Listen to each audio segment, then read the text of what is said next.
में वायु में उपस्थित होने वाले पॉल्यूटेंट्स, प्रदूषक के बारे में चर्चा करें। प्रदूषक, प्रमुख प्रदूषक कौन थे? प्रमुख प्रदूषक, वायु के प्रमुख प्रदूषक दो प्रकार के, दो कैटेगरी में हम बांट सकते हैं इसको, प्रदूषकों को दो कैटेगरी में बांट सकते हैं। कौन कौन? प्रदूषकों को हम दो कैटेगरी में बांट सकते हैं, प्राथमिक प्रदूषक, primary pollutants and secondary pollutants, द्वितीयक प्रदूषक। द्वितीयक प्रदूषक, primary pollutants and secondary pollutants. Primary pollutants के बारे में ही मुख्य रूप से हम चर्चा कर रहे थे, जिसमें हमने कहा था there are some primary pollutants are, what are those? जिससे पूछेंगे हामी जी, कौन कौन है प्राथमिक प्रदूषक? प्राथमिक प्रदूषक कौन कौन से हैं?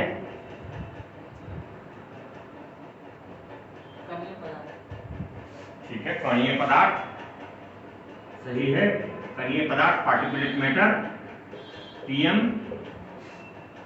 कितने प्रकार के होते हैं पीएम? कौन कौन? PM10 and PM 2.5। PM10 and 2.5 दोनों अलग अलग स्रोत से निकलने की चांस है। ये छोटे कण है, ये बड़े कण है, ऊपर वाले ये छोटे कण है, ये बड़े कण है। मुख्य वायु प्रदूषक, सबसे प्रमुख वायु प्रदूषक पार्टिकुलेट मैटर, कणीय पदार्थ की है। Next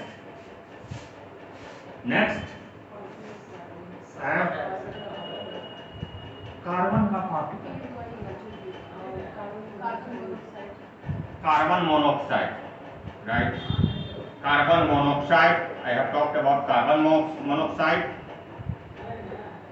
It has been released due to incomplete combustion of fuels. That means organic fuels, hydrocarbon,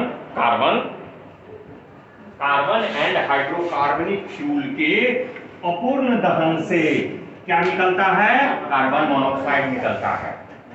carbon monoxide की एफिनिटी, हीमोग्लोबिन की एफिनिटी इसके साथ अधिक होने के कारण यदि हम थोड़े से लंबे समय तक कार्बन मोनोऑक्साइड युक्त वातावरण में सांस लेते हैं तब हमको सफोकेशन होने लगता है, सांस फूलने लगती है।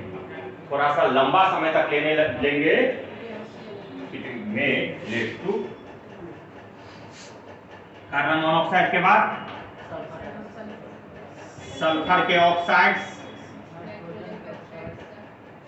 There are two types of oxides of sulfur. I have talked about SO2 and SO3. The another compound of sulfur is also a pollutant, that is H2S.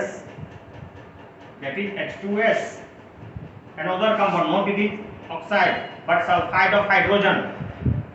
Sulfide of hydrogen is also another pollutant. Here it is not oxide. It is with sulfur.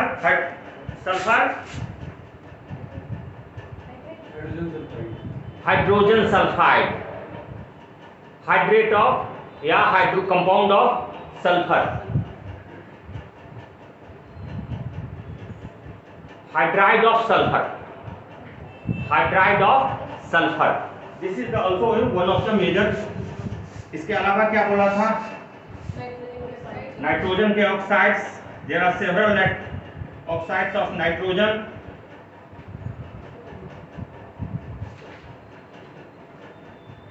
Two important, nitrogen and NO2. H2S का बताए, यह sulphur का compound है, यह उद्योगों से निकलता है।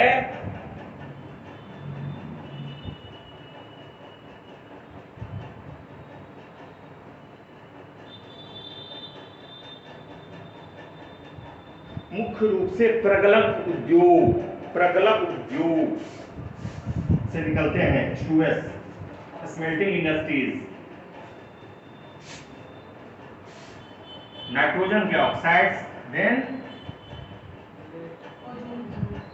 Ozone, ozone, ozone secondary O plus O2 बता रहे हैं। और बताओ इसमें और क्या आएंगे? सीसा, सीसा। अब तुम कह रहे हो उसके हिसाब से अमोनिया में become secondary pollutant, ammonia is also secondary pollutant, है ना? Ammonia is also a secondary pollutant. If you look minutely, then nitrogen oxide may be secondary pollutants. May be secondary pollutants. Secondary pollutants are mostly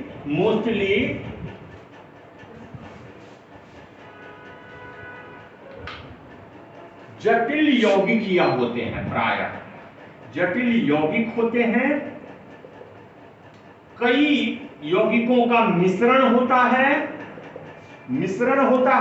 कई यौगिक compound हो सकते हैं, ये मिश्रण हो सकते हैं। मिश्रण दैट मीन्स जैसे अभी हम कह रहे थे सेकेंडरी पॉल्यूटेंट में HNO3 का मिश्रण था, ओजोन का मिश्रण था, अल्डिहाइड्स होता है, अल्केन्स होते हैं, साइक्लोअल्केन्स होते हैं, ये कई चीजों का द्वितीयक प्रदूषक प्रायः कई का मिश्रण होता है। कई बार यह पार्टिकुलेट मैटर के रूप में भी होते हैं,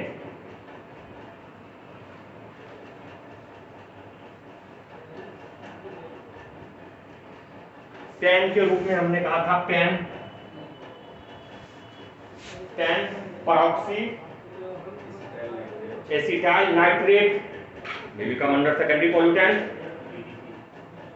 और come under secondary pollutant, ये सब द्वितीयक प्रदूषक हो सकते हैं। इस हिसाब से देखेंगे कि यहाँ अमोनिया, ओजोन सबको यहाँ पर रखते हैं, लेकिन मोटा मोटी हमने इसको रखा है। अमोनिया प्राथमिक में भी आ सकता है और द्वितीयक में भी आ सकता है, कब द्वितीयक में आएगा? तब द्वितीय कॉम्प्लेक्स कंपाउंड जब दूसरे यौगिकों के साथ मिल करके जटिल कंपाउंड बना देगा, देन इट कम्स सेकेंडरी। तब सेकेंडरी जैसे कार्बनिक कंपाउंड के साथ मिल करके जटिल कंपाउंड बना देंगे, देन इट बिकम सेकेंडरी। हो सकता है ना?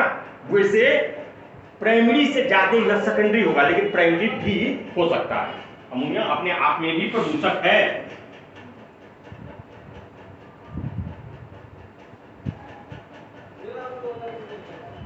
और हमने बताया था क्या? पेटकॉक, इसके बारे में हमने कुछ नहीं बताया। पेटकॉक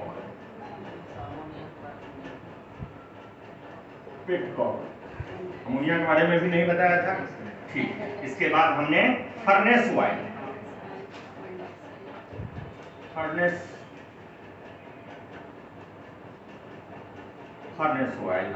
and carbon dioxide. These are the major pollutants. अब अमोनिया के बारे में हम बता देते हैं जो अमोनिया कैसे, नहीं, ये सब प्राइमरी में ही आएगा, ठीक है। इसमें प्राइमरी में आएगा, लेकिन जब यह सल्फर के कंपाउंड निकालेंगे तब सल्फर के कंपाउंड दूसरे कंपाउंड के साथ अल्डिहाइड एस्टर हाइड्रोकार्बन से के साथ मिलकर के जटिल बना देंगे, देन इट बिकम सेकेंडरी। समझ गए? अब यहां पर हम कहते हैं, हमने अमोनिया के बारे में बताया था, वीडियो देखिए। बीच में ये टॉपिक के बीच में है,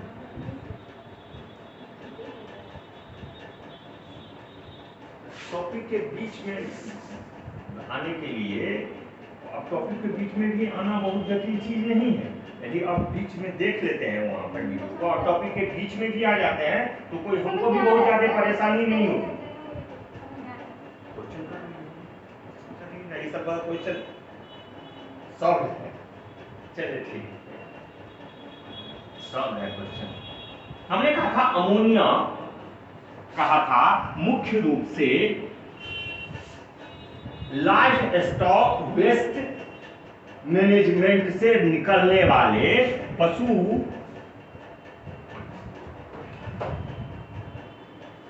अपशिष्ट प्रबंधन से निकलने वाले प्रमुख पदार्थ हैं। पशु अपशिष्ट प्रबंधन, लाइफ स्टॉक वेस्ट मैनेजमेंट से, पशुओं के मलमूत्र से अमोनिया निकलता है। उसके सड़ने से, अपशिष्टों के सड़ने से अमोनिया निकलता है।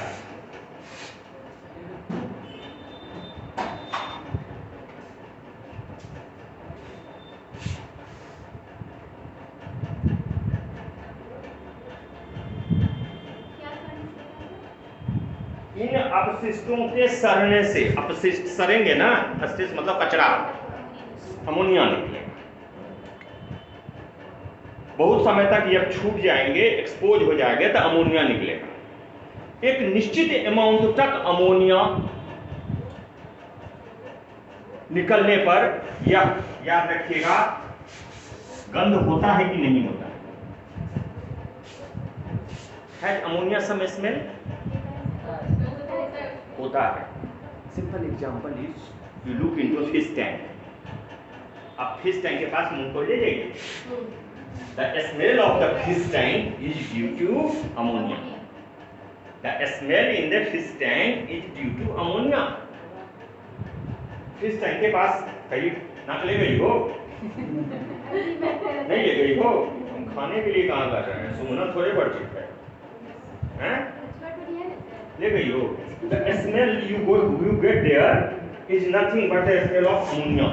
That is the foul smell, है ना? That foul smell is mainly due to ammonia. तो यह अमोनिया तीखा गंध है। यह अमोनिया, इसके अतिरिक्त इंडस्ट्रियल सोर्स, खास करके उर्वरक कारखानों से भी निकलते हैं। उर्वरक कारखानों से भी निकलते हैं,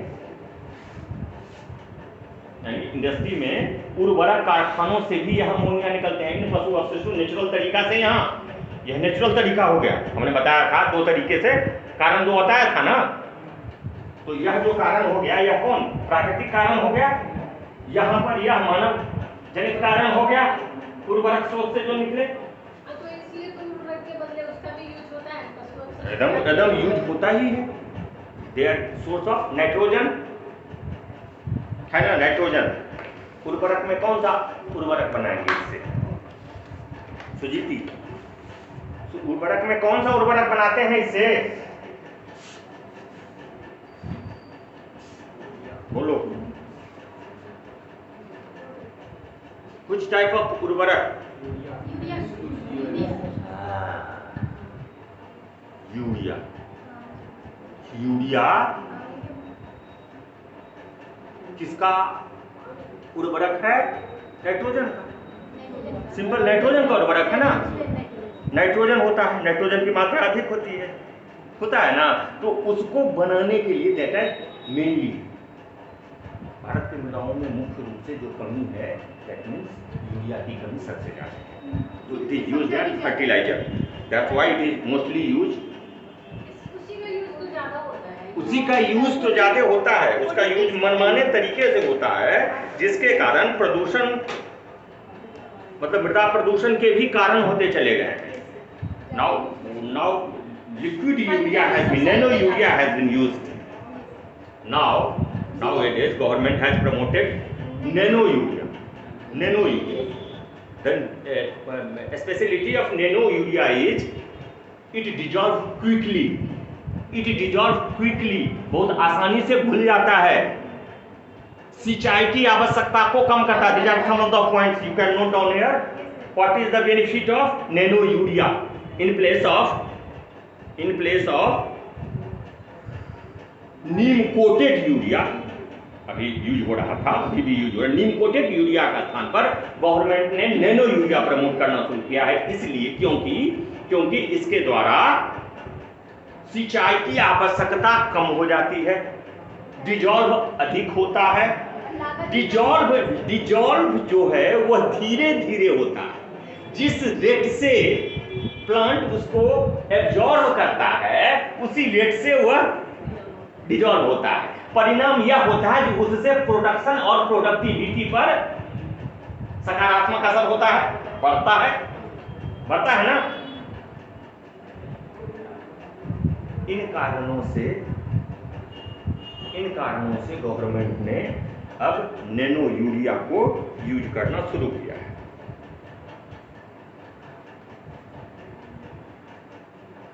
लंबे समय तक ये जो पॉल्यूटेंट्स हैं अमोनिया, उसमें सांस लेने से लंबे समय तक अमोनिया युक्त वातावरण में, वायु में सांस लेने से नाक, गले में जलन होने लगती है, नाक में, गले में जलन होने लगती है, क्योंकि पंजेंट स्मेल होता है इसका।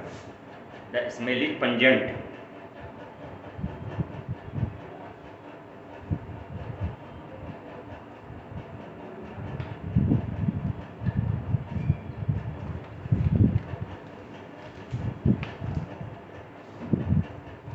थोड़ा बहुत वायु में रहता है तो पता भी नहीं चलता है, लेकिन when the concentration of ammonia, जब अमोनिया का concentration is greater than 50 ppm, तब आपको ऑब्जर्वेबल हो जाएगा, आपको लगने लगेगा कि some foul smell is here.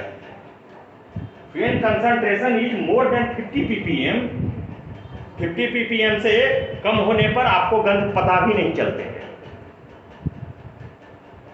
Toilet के आसपास आप बैठेंगे तो हल्का वो जो गंध आता है, द गंध इज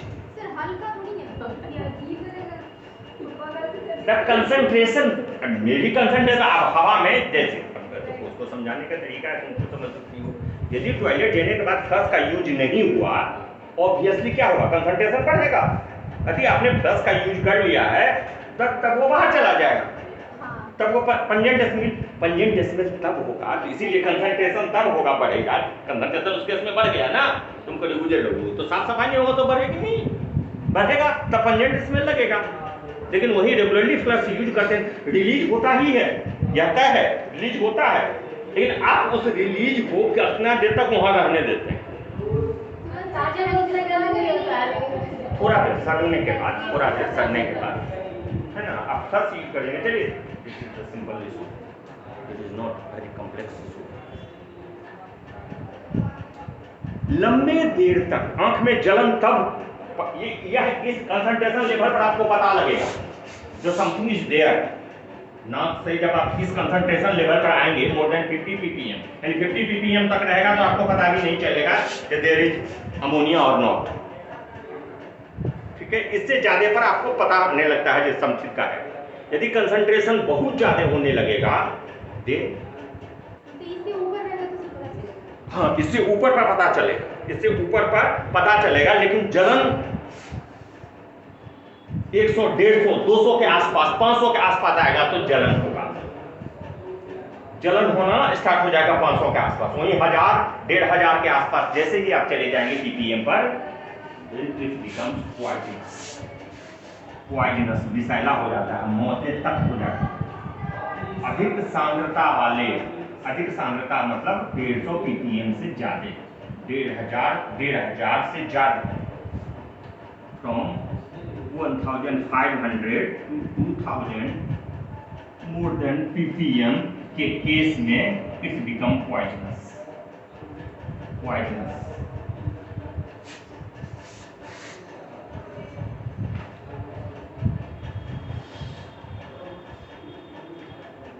और एक समस्या होती है, इससे तो वायु प्रदूषण होता ही है, लंबे समय तक यदि अमोनिया रह जाता है पानी के साथ मिला हुआ रह जाता है, तब वैसे केसेस में पानी का यूट्रोफिकेशन हो जाता है। क्या हो जाता है? यूट्रोफिकेशन। यूट्रोफिकेशन सुपोषकता, हिंदी में कहते हैं सुपोषकता हो जाती है। लंबे समय तक यदि यह रह गया, कंसंट्रेशन अधिक हो गया किसका, अमोनिया का, किसमें, जल में, अर्थात जल प्लस अमोनियम, ऐसे लिखिए। यदि लंबे समय तक अमोनिया जल में रह गया, अधिक कंसंट्रेशन में रह गया, देन पीने लायक तो नहीं रहेगा। सुपोषकता क्यों करी, उसको कहेंगे सर पोषण युक्त नहीं रहेगा। सुपोषकता उसको पोषण युक्त रहेगा। फूल लग गया तो ससुर युक्त हो गया। युक्त हो गया, बहुत अच्छा हो गया। पीओगी तो एकदम नाइट्रोजन सुपोषकता, पोषकता बढ़ गया उसका, वही ना मतलब होता है सु का मतलब।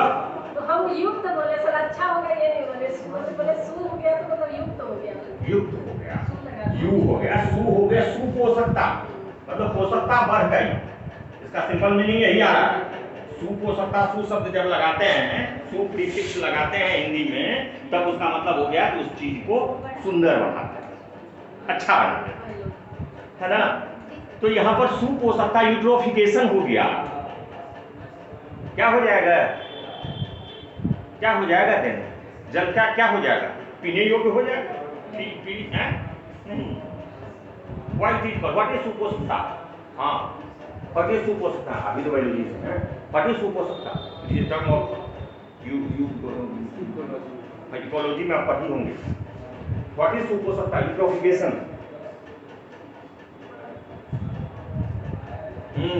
बायोलॉजी है ना, यू कौन चीज है चार जी, कौन सी केमिस्ट्री, इंटर कौन सी से था, सब्सिडियरी कौन सी है,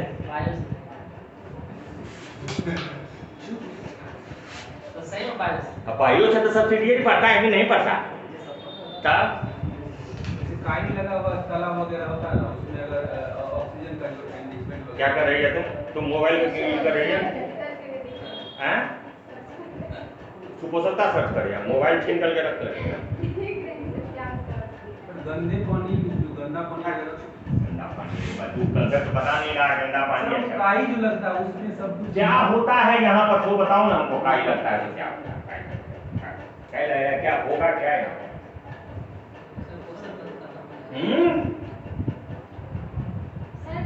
चलिए तरीके से जितनी मात्रा चाहिए जिस तत्व की पानी में, उससे अधिक हो जाए, अधिक अधिक हो होने गया। में भी तो हानिकारक ही होता है, तो अधिक हो गया तो तो हानिकारक। तब यहाँ पर सुपोषकता क्यों कह रहे हैं, सुपोषकता खराब चीज नहीं है, सुपोषकता खराब चीज है, पोषकता उसकी बढ़ गई, सुपोषकता तो यही मतलब हुआ ना, ट्रॉफिक, यहाँ पर टर्म इंग्लिश में क्या यूज है, ट्रॉफिक, ट्रॉफिक मतलब पोषण होता है ना, तो सुंदर पोषण, अच्छा पोषण, यूट्रॉफिक हो गया, पानी पीजिएगा एकदम बम के साथ मोटा जाएगा, बिना हॉर्लिक्स से, बिना नहीं, क्या होता है, चलो कुछ मात्रा रहता होगा ना उसका, कितना मात्रा रहता उलझाव नहीं समझ रही, उलझाव नहीं। यूट्रोफिकेशन का मतलब देखिए बहुत एकदम, जिसको कंसेप्ट रहेगा एक्सप्लेन कर देंगे। यूट्रोफिकेशन मतलब यहाँ पर क्या हो गया, यहाँ पर हमने क्या किया, नाइट्रोजन के कारण यूट्रोफिकेशन हुआ था, अमोनिया के कारण यूट्रोफिकेशन हुआ था, नाइट्रोजन मिल गया था, नाइट्रोजन जैसे ही मिल जाएगा वैसे ही जलीय जीवों की संख्या क्या होगी, तेजी से ग्रो करेगा, तेजी से ग्रो करेगा। नाइट्रोजन मिल गया, पोषक तत्व किसी को मिल गए, पोषकता बढ़ गई, तो शैवाल को, अलगी को, डिफरेंट टाइप्स ऑफ प्लांट्स को ग्रो करने के लिए तेजी से क्या मिलेगा, पोषक तत्व मिलेगा, उनकी संख्या अचानक से उसमें बढ़ जाएगी, उसके कारण वहां पर समस्या क्रिएट हो जाएगी, जलीय जीव का समस्या क्रिएट हो जाएगी, ऑक्सीजन डिमांड प्रभावित होगा, ऑक्सीजन डिमांड प्रभावित होगा ना, नीचे में जो रहने मछली होगा वो ऊपर ऑक्सीजन को लेकर के बैठ जाएगा, वह पेड़ पौधे वो जो छोटे छोटे हैं, नीचे वाले जीव क्या होंगे, मरेंगे, ऐसे केसेस में नीचे वाले जैसे मछली जैसा जीव मर जाएंगे, क्योंकि ऊपर वाला प्लांट जितना था सारा ले लिया, ऑक्सीजन ले लिया। This is the condition here, that is the super, that's why we call it सुपोषकता। ऊपरी लेवल पर जीव पौधों को पौधों की संख्या में बढ़ोतरी हो जाती है, क्योंकि पोषक तत्व तो मिल रहे हैं, सुपोषकता है उसमें, पोषक तत्व तो मिल गए हैं। That is a totally related with ecology में आप लोग पढ़े होंगे, ये इकोलॉजी के टॉपिक है।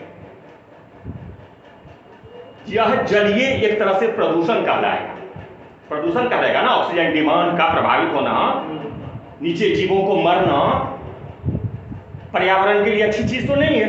किसी जीव की मात्रा बहुत तेजी से बढ़ गई, अब वह अन्य जीवों के मरने का कारण बन गया यहाँ पर, यह सुख हो सकता, that is not good thing, ultimately it is not good thing, but temporarily होगा यह, इसके कारण यूट्रोफिकेशन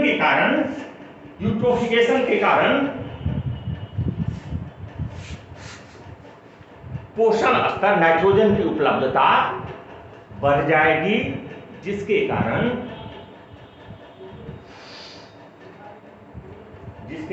जलीय प्रदूषण, जल प्रदूषण भी होता है, यानी यह वायु प्रदूषण जल प्रदूषण का कारण बन सकता है। इस प्रकार का वायु प्रदूषण की स्थिति में जल प्रदूषण भी हो सकता है। यदि वह मिल गया, अमोनिया का कण वायु में, देने वायु प्रदूषण, यदि वह जल में जाकर के मिल गया, देन इट इज जल प्रदूषण, दैट इज हो सकता यूट्रोफिकेशन। बायोलॉजिकल ऑक्सीजन डिमांड क्या होगा? जो जल में, जो वाटर में जो ऑक्सीजन का डिमांड होता है, क्या होगा, बढ़ेगा कि घटेगा? यहाँ पे घट जाएगा, ये बढ़ जाएगा, बायोलॉजिकल ऑक्सीजन डिमांड बढ़ेगा, बायोलॉजिकल ऑक्सीजन डिमांड बढ़ जाएगा। नहीं, तभी तो वह जीव नीचे वाले मर गए, हाँ? मरने के कारण है, बीओडी बढ़ेगा, बीओडी यहाँ बढ़ गया है। BOD, biological oxygen demand is related to always, in the case of eutrophication, BOD has been increased. BOD, biological oxygen demand has been increased.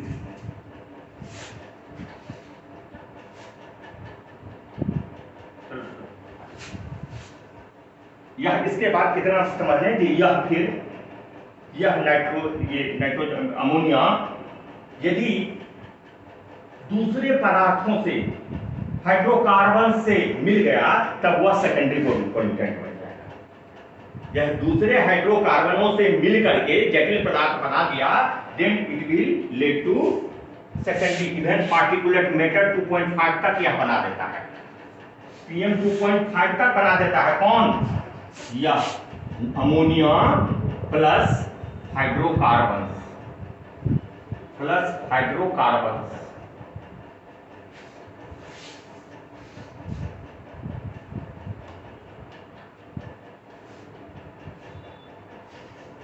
इसके साथ सेकेंडरी पॉल्यूटेंट जब मिलेगा तो सल्फेट्स, नाइट्रेट्स सब मिल जाएंगे, नाइट्रेट्स सारे के सारे मिल जाएंगे। में बिकम पार्टिकुलेट मैटर 2.5। क्या पार्टिकुलेट मैटर हो सकता है? यह कैसे? पार्टिकुलेट मैटर सॉलिड होता है कि लिक्विड होता है कि गैस होता है?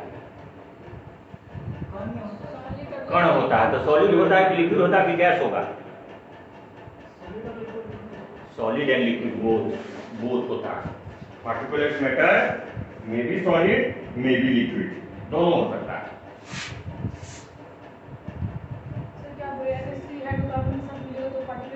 सल्फेट्स, नाइट्रेट्स ये सब मिल करके क्या सेकेंडरी पॉल्यूटेंट हो गए? सेकेंडरी पॉल्यूटेंट इस केस में यह मिल करके यह तक बना सकता है, पार्टिकुलेट मैटर 2.5 बना सकता है, बना देगा ना कि नहीं बनाएगा? छोटा कण बन जाएगा। क्या? एयर ड्रॉपलेट, एयर भी इसमें H2O भी मिला हुआ होगा, तो इसीलिए कहें PM 2.5 भी बन सकता है, इस केस में 2.5 भी बन सकता है। यह सेकेंडरी पॉल्यूटेंट भी हो सकते हैं। यदि इस फॉर्म में है तो प्राइमरी पॉल्यूटेंट है। नेक्स्ट है petcoke. How petcoke is, what is petcoke? पहले ये बता दीजिए पेटकॉक क्या होता है। What is petcoke? नहीं सुने। पेटकॉक का नाम नहीं, केमिस्ट्री से पढ़ता है। सुने हैं समझिए, केमिस्ट्री पढ़ता है, पेटकॉक का नाम नहीं सुना है। आप तो सुनिए। What is petcoke? Petcoke petroleum उद्योग का सहायक उत्पाद है, सह उत्पाद है। पेट्रोलियम उद्योग का सह उत्पाद, को प्रोडक्ट, सह उत्पाद, को प्रोडक्ट, को प्रोडक्ट। तेल शोधन के समय में डीजल, पेट्रोल, किरासन तेल तो निकलते ही हैं, इसके साथ साथ पेटकॉक भी निकलता है। That is something different. It has some different role. It has some different role. Mobil का यूज गाड़ी को लुब्रिकेंट के रूप में, ईंधन को पतला बनाने, थोड़ा सा लुब्रिकेंट बनाने के लिए किया जाता है। वो नहीं, यह एक्चुअली पेटकॉक का उपयोग सबसे ज्यादा कहाँ होता है? सह उत्पाद है, इसका सबसे ज्यादा उपयोग होता है आयरन एंड स्टील इंडस्ट्री, लौह एवं इस्पात उद्योग में। लौह इस्पात उद्योग में इसका उपयोग कर लिया जाता है, सबसे ज्यादा उपयोग होता है। जितना उपयोग होता है भारत में, उसका करीब 40% लौह एवं इस्पात उद्योग में उपयोग होता है। लौह एवं इस्पात उद्योग पर कहाँ होता है यह भी समझ लीजिए। लोहा को गलाते समय कोक मिलाते हैं। क्या मिलाते हैं? Coke. Petcoke is nothing but coke of petroleum. Petcoke is nothing but coke, कोयला है किसका? पेट्रोलियम का कोयला, नाम ही है पेटकॉक। नहीं सुने हैं? नाम पेटकॉक, पेट मीन्स पेट्रोलियम और कोक मीन्स कोक, कोयला। तो यह कोयला पेट्रोलियम का कोयला है। तो कोक जो मिलाते हैं किसमें? लोहा को गलाते, लोह अयस्क को गलाते समय कोक मिलाते हैं। मिलाते हैं कि नहीं मिलाते हैं? क्यों मिलाते हैं? क्यों मिलाते हैं? जल्दी करते हैं। क्यों जल्दी करते हैं? उसको हीट देने के लिए। जलेगा तो हीट देगा, कोयला जलेगा तो हीट देगा, और हीट देगा तो वो जलेगा। सेम फंक्शन के लिए, जो फंक्शन के लिए हम कोक को यूज करते हैं, वही काम यहाँ पर पेटकॉक भी कर लेता है। सेम काम पेटकॉक भी कर लेता है, बट उससे ज्यादा एफिशिएंट होता है। किससे? कोक से। कोयला, नॉर्मल कोक से, कोयला कहना बहुत उचित नहीं होगा, कोक से। कोक से ज्यादा एफिशिएंट होता है पेटकॉक। इसका उष्मीय मान भी अधिक होता है। जलाने के लिए, तुम्हें करिए भी जलाने के लिए यूज करते हैं, तो जलाने के लिए उसका यूज ज्यादा अच्छा रहेगा, जो जिसका उष्मीय मान ज्यादा रहेगा। इसका उष्मीय मान ज्यादा होता है, कैलोरीफिक वैल्यू ज्यादा होगा किसका? पेटकॉक का। इसीलिए प्रायः यूज कर देते हैं। इसका यूज कर कोक की आवश्यकता कम हो जाती है। अब करके पूरा भी हम यूज कर सकते हैं, लेकिन उतना सप्लाई भी नहीं होगा, या महंगा भी तो पड़ेगा। पेट्रोलियम को बता दें महंगा भी पड़ेगा, उतना सप्लाई नहीं। कोयला सस्ता है, कोक सस्ता होगा, लेकिन यूज कर लेते हैं इसमें। इसके स्थान पर इसको और इसके स्थान पर इसको यूज करने से जल्दी दहन की क्रिया होगी, हीट ज्यादा निकलेगा, मोर इफिशियंट है। सर इसको मिला के भी यूज करते हैं। वन ऑप्शन इज आल्सो जब को सप्लाई कम हो जाती है, क्योंकि भारत के पास स्थिति यह है जो अच्छे किस्म का कोयला नहीं है, उसी से कोक तैयार होता है। कोक उसी से तैयार होता है, तो कोक की कमी को पूरा करने का एक जरिया पेटकॉक हो जाता है। एंड कोक मिलाएंगे है कुछ अंश में, पेटकॉक भी मिला देते हैं। तो इसके कोल का डिमांड को भी क्या करेगा भारत? उसको भी बाहर से ही मंगाता है, तो वह भी डिमांड रिड्यूस कर देता है, और यहाँ पर पेट्रोलियम इंडस्ट्री से जो निकलता है उसका यूज भी हो जाता है। इसीलिए हमने कहा जो लौह इस्पात जितना खपत इसका होता है, उसका 40% के आसपास खपत भारत में पेटकॉक का यहाँ पर होता है। लेकिन ध्यान रखना है, तब कहते हैं प्रदूषण का है, ठीक तो है। यह मोस्ट पॉल्यूटेंट है, वर्ल्ड में सबसे, विश्व का सबसे ज्यादा प्रदूषक पदार्थ पेटकोक है। पेटकोक है, पेटकोक सर्वाधिक प्रदूषक पदार्थ या ईंधन का सकते हैं, सर्वाधिक प्रदूषक ईंधन है। विश्व का सर्वाधिक प्रदूषक ईंधन, विश्व का सर्वाधिक प्रदूषक ईंधन है पेटकोक, प्रदूषक ईंधन है पेटकोक। क्यों? क्यों? बिकॉज इसमें सल्फर की मात्रा अत्यधिक होती है। सल्फर, सल्फर की मात्रा अत्यधिक होती है, और सल्फर की मात्रा जैसे ही होगी क्या होगा? सल्फर के ऑक्साइड्स बनेंगे, बनेंगे ना घनश्याम? साइंस कमजोर है, ये साइंस चलेगा कि नहीं? यो कहीं पहले करता है।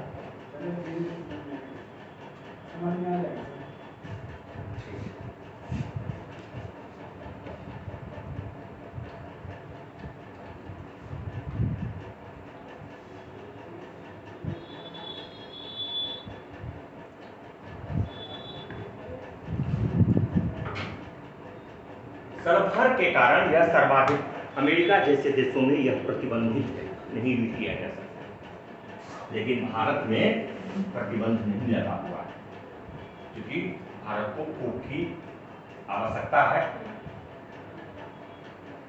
तो कोक के डिमांड को घटाने में पेटकोक का यूज कर लिया जाता है।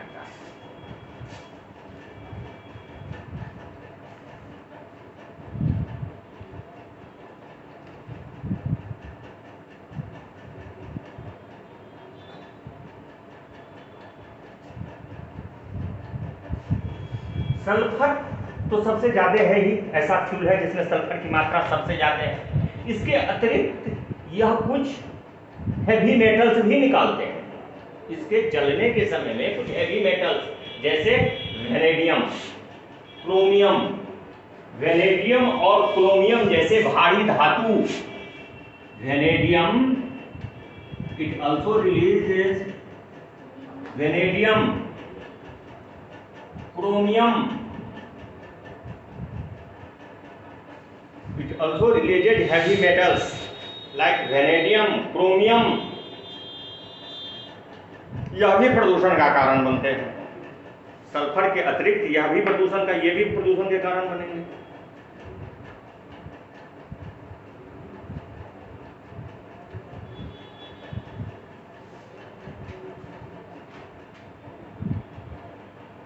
अब देखते हैं फर्नेस ऑयल। अगला है फर्नेस ऑयल। फर्नेस ऑयल कैसे? हम फर्नेस ऑयल के बारे में चर्चा किए थे, क्या था?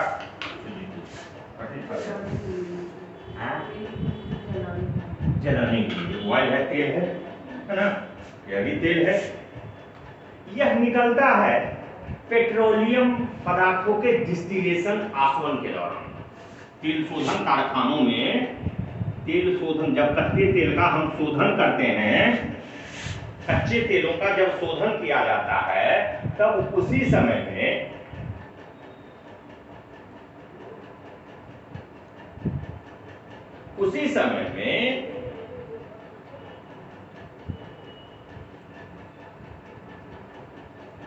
इसके उप उत्पाद के रूप में डिस्टिलेशन से, आसवन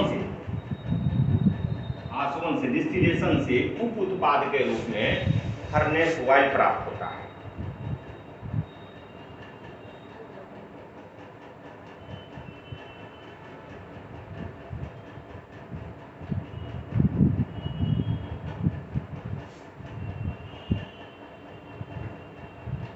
यह एक तरल ईंधन है, यह लिक्विड फ्यूल, यह एक तरल ईंधन है। पेट्रोलियम के अन्य घटकों को, डीजल, पेट्रोल, किरोसिन तेल की तरह ही यह भी तरल ईंधन है। डीजल, पेट्रोल, किरोसिन तेल की तरह ही यह भी तरल ईंधन है। वस्तुतः इसका प्रयोग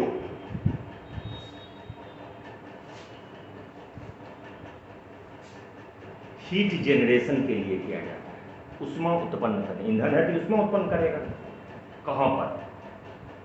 प्रायः कार के बैकअप इंजन के, बैकअप ईंधन के रूप में, कारों में बैकअप, कुछ कारों में बैकअप ईंधन के रूप में फर्नेस ऑयल का उपयोग किया जाता है। बैकअप ईंधन, बैकअप ईंधन के रूप में फर्नेस ऑयल का उपयोग किया जाता है। कारों में बैकअप ईंधन के रूप में जब सीएनजी या दूसरा जो फ्यूल है वो शॉर्ट कट जाएगा, तब उसको रिजर्व में रखता है, इससे काम चलाने के लिए, फर्नेस ऑयल से। एक्चुअली यह alkene, cycloalkane, alkane, cycloalkane, aromatic hydrocarbon, alkanes,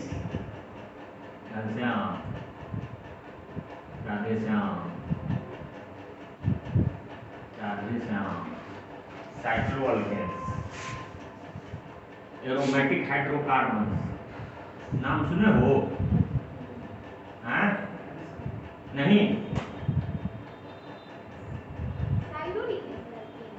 cyclo, CICLO, cyclo. आपसे नहीं पूछा ना एरोमेटिक? आपसे कहाँ? हाँ क्या? आपसे नहीं पूछा? आप बोले ना, हम आपसे ना, मुझसे पूछा है, राधे से हमसे पूछा। नहीं बताया था सर, इसमें बेंजीन ही सब आता है। और वो क्या बोलते हैं, अर्थ में जो सफाई, फिनाइल, फिनाइल। फिनाइल। और कोई आता है एरोमेटिक में? एरोमेटिक नाम हो गया इसका। ढेर सारा आता है सर। हाँ बोलो ना, ढेर सारा का नाम। स्टाइलिन वगैरह हो गया, हाँ, फिर उसके बाद जाइलिन हो गया, जाइलिन हो गया, नफ्थलीन हो गया, नफ्थलीन हो गया। हाँ सब, इस सब का नाम सुने होगे। बेंजीन का नाम तो जरूर सुने होगे। तो बेंजीन भी है, एरोमेटिक है। एरोमा का मतलब होता है गंध। एरोमा शब्द जैसे ही लगा हुआ रहे ना, तो समझो इसमें गंध, स्मेल आ।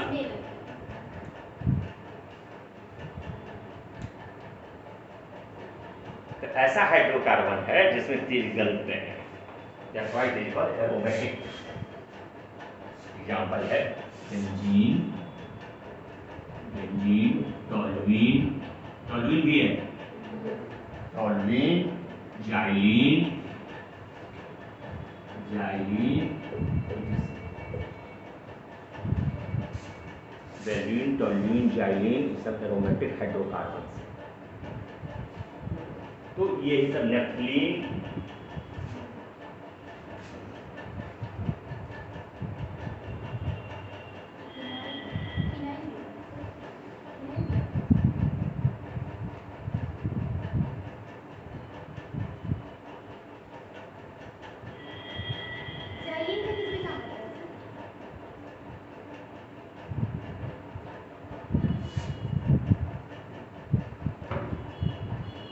ये सब जाइलिन, टॉयलिन, ये सब जो प्लास्टिक बनाने वाले उद्योग हैं वहाँ पर काम करता है, प्लास्टिक इंडस्ट्री में काम करता है।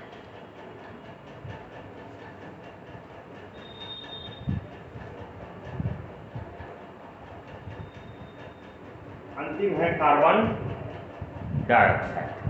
क्या कार्बन डाइऑक्साइड भी एक प्रदूषक है, वायु प्रदूषक है? प्रदूषक है, जो ग्रीन हाउस गैस है? दोनों। Carbon dioxide is both, it is air pollutant as well as greenhouse gases. It is air pollutant, यह वायु प्रदूषक भी है और ग्रीन हाउस गैस, दोनों है। ग्रीन हाउस गैस क्यों है तो मैंने बता दिया, ग्रीन हाउस गैस उस कारण से है क्योंकि यह ऊष्मा को एब्जॉर्ब करता है। राजेश सर, हम उपस्थित हैं।